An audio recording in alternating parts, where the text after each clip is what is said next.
There is a particular stillness that falls over France each year on the 8th of May. Not the silence of emptiness, but the silence of remembrance. It is Victory Day in Europe, known in France as la Fête de la Victoire, or simply le 8 mai 1945, the day when the guns of World War II finally fell quiet across Europe. The official surrender of Nazi Germany was signed first on May 7th in Rennes, and then ratified again in Berlin on May the 8th, 1945. 2 signatures, 1 ending. And yet across Europe, the exact moment of victory arrived like a ripple, felt differently depending on where you stood. But in France, this day is not just history. It is a heartbeat still pulsing beneath cobblestone streets, beneath tricolour flags, beneath the names engraved in stone. To understand this day, we must step back into a France once cloaked in occupation. In June 1940, after a swift and devastating defeat, France signed an armistice with Nazi Germany.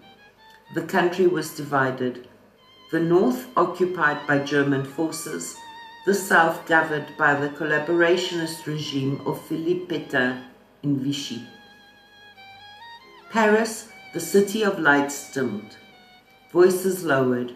Freedom became something fragile. Even in the darkest corridors of history, sparks refused to die. On June 18, 1940, from London, Charles de Gaulle issued his famous Appel du 18 juin, calling on the French people to resist. It was heard by few at the time, but it became a cornerstone of resistance. In forests, in basements, in quiet kitchens, the resistance grew, fragmented, courageous, human.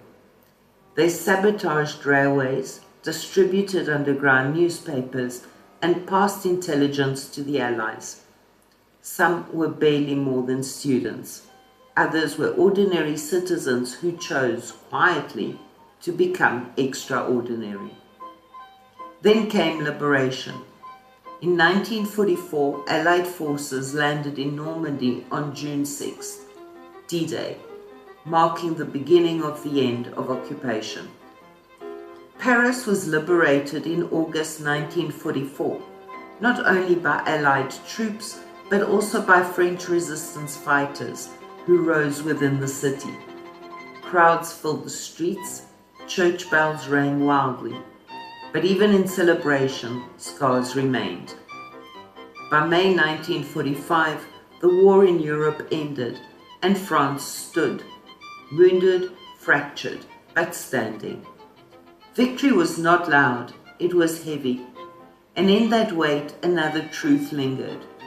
After liberation, France entered a period known as the épuration, a purge of collaborators. Some trials were formal, others were swift, public, and harsh.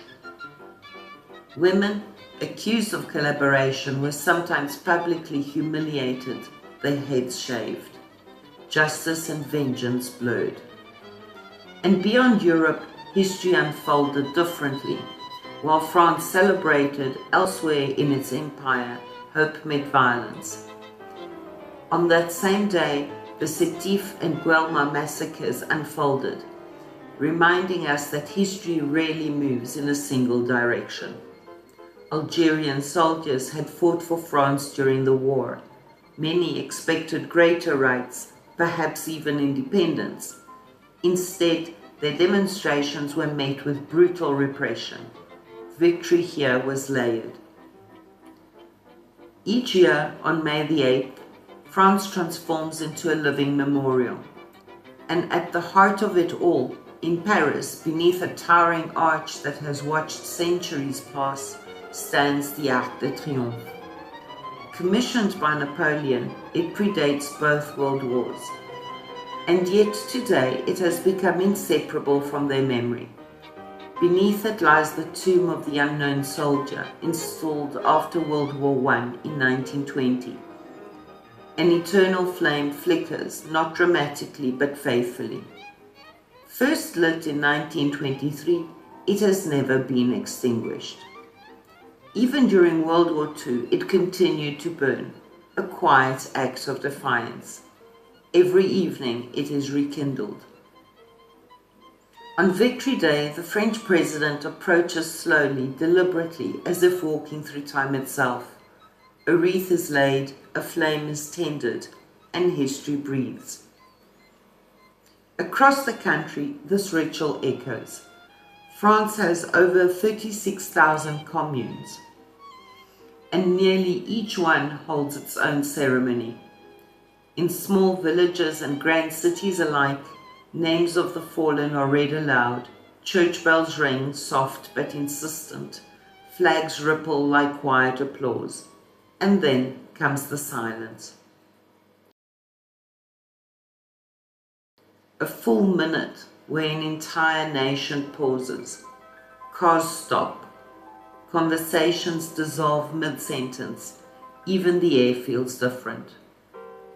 Pourquoi tout le monde est silencieux? Parce qu'on écoute ceux qui ne peuvent plus parler. But remembrance in France is not confined to one ceremony. It is geographical. It is something you can walk through. Just outside Paris, the stones of Mont Valérien Memorial hold a different kind of silence. During the German occupation, this fortress became the main execution site in the Paris region. Men from across Europe, resistance fighters, hostages, political prisoners, were brought here. Many wrote final letters before facing execution.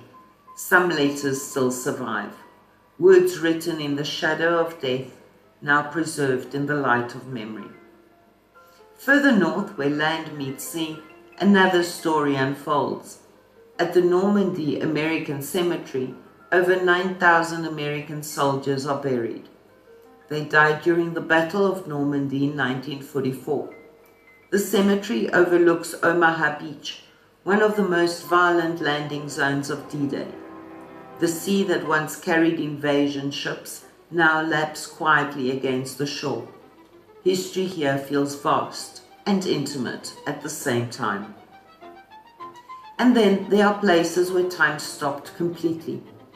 The village of Oradour-sur-Glane remains exactly as it was left in June 1944. On June 10th, an SS division massacred 642 inhabitants. Men were shot. Women and children were locked in a church that was set on fire.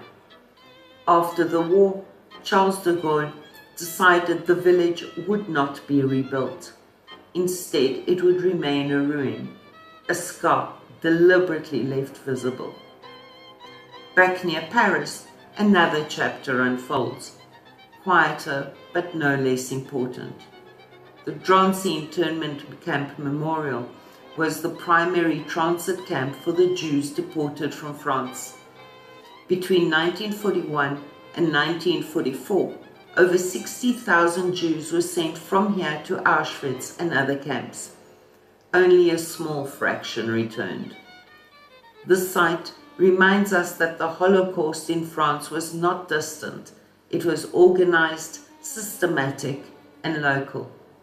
Victory Day includes this memory too, because liberation is incomplete without acknowledging what preceded it.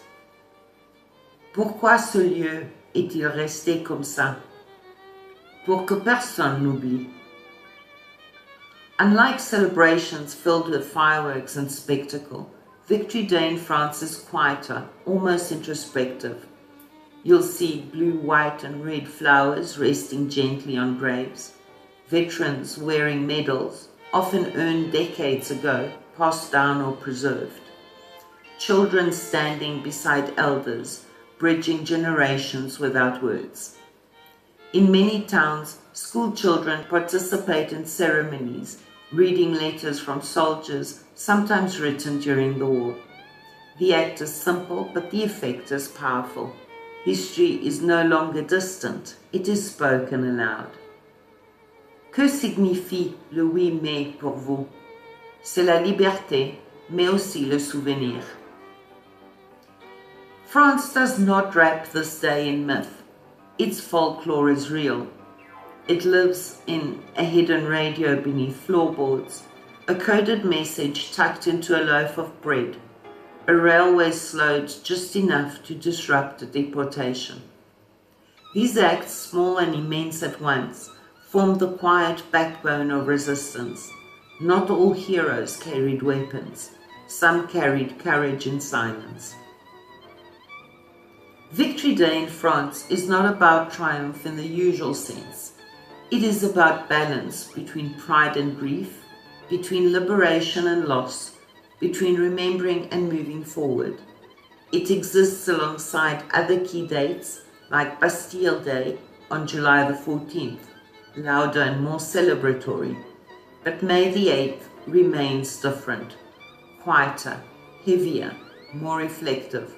It asks quietly, what does it mean to win when so much was lost? And perhaps more importantly, what must we carry forward? Le 8 mai, Marie va au monument avec son grand-père. Il y a beaucoup de personnes. Tout le monde est calme. Le grand-père porte une médaille. Marie regarde et demande, « C'est quoi ça ?»